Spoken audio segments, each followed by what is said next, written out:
নমস্কাৰ, আপুনি সংযুক্ত হৈছে প্ৰাইম নাওৰ সৈতে।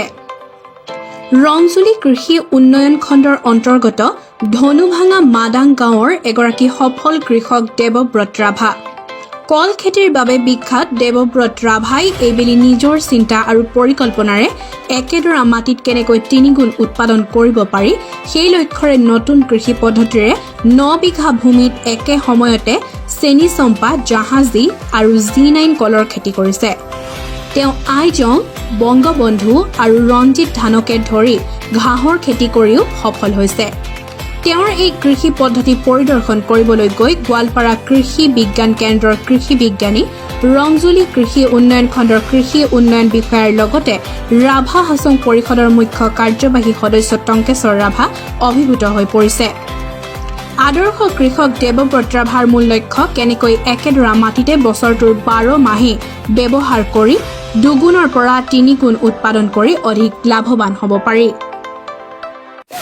যিবিলাক পট্টিত মাটি তাৰমানে বছৰ বছৰ ধৰি য'ত খেতি নোহোৱাকৈ আছে, তাত কি ধৰণে অঞ্চলত বা আমাৰ ৰাজ্যত সচৰাচৰ যিবিলাক খেতি হয় সেই খেতিটো তাৰ লগে লগে বিজ্ঞানসন্মতভাৱে কৃষি বিজ্ঞানে বা কৃষি বিভাগে দিয়া যি বিজ্ঞানসন্মত যি পদ্ধতি, সেই পদ্ধতিটো একে লগ কৰি কেনেধৰণে খেতিয়কৰ উৎপাদন বঢ়াব পৰা যায়, মাটিটো ফুল্লি ইউটিলাইজ কৰিব পৰা যায়, তাৰ এক নতুন কনচেপ্ট যি ইয়াত উপলব্ধ কৰিছে বা ইয়াত ইমপ্লিমেণ্ট কৰিছে।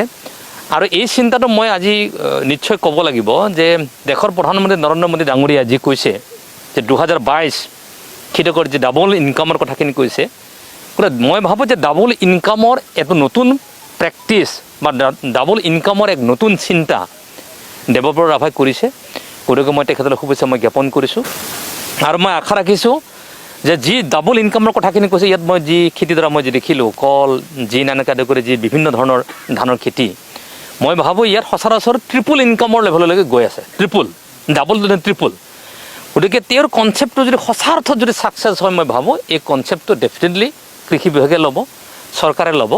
আৰু এই কনচেপ্টটো ছাকচেছ হোৱাৰ লগে লগে আমি ৰাভা হাছং অট'নমাছ কাউন্সিল তৰফৰ পৰা গোটেই ৰাভা হাছং এলেকাৰ সাধাৰণ খেতিয়কসকলক এই কনচেপ্টটো দিয়াবৰ কাৰণে বা প্ৰচাৰ কৰিবৰ কাৰণে, প্ৰমোট কৰিবৰ কাৰণে আমি চিন্তা কৰিম।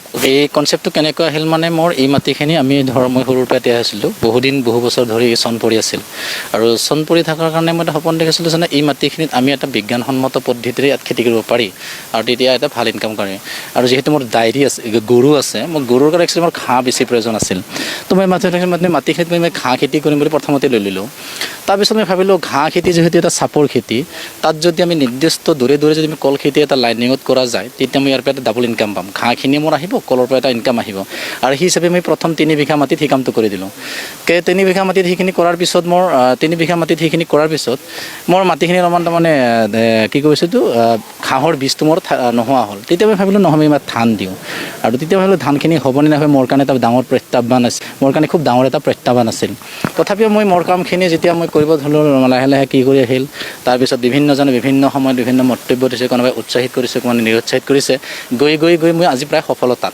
প্ৰথমে মই দেৱব্ৰত ৰাভাক ধন্যবাদ দিব লাগিব, কাৰণ এই যিটো কনচেপ্ট আপোনালোকে দেখা পাইছে, এইটো তেওঁৰ নিজৰ ইন'ভেটিভ আইডিয়া। আৰু সেই আইডিয়াখিনি খটুৱাই এই চিষ্টেমটো তেওঁ নিজেই কৰিছে। অৱশ্যে আমাৰ লগত যোগাযোগো কৰিছিল যদিও কমপ্লিটলি তেখেতৰ তাৰমানে নিজৰ আইডিয়াখিনি। এনেকুৱা আমাৰ গোৱালপাৰা ডিষ্ট্ৰিক্টতে হওক বা গোটেই অসমতে হওক, চাৰিওফালে এনেকৈ আনইউটিলাইজ লেণ্ড বহুত আছে। গতিকে সেই লেণ্ডখিনিক আমি কেনেকৈ ব্যৱহাৰ কৰিব পাৰোঁ। ইয়াত চাওক, এইখিনি ল' লেণ্ড হয়, ইয়াত বানানা কাল্টিভেশ্যন নহয়, কল খেতি নহয়। গতিকে এই এনেকুৱা মাটি যে কল খেতিৰ উপযোগী কৰিব পাৰি, মানে তেওঁ নমুনা এটা দেখুৱালে।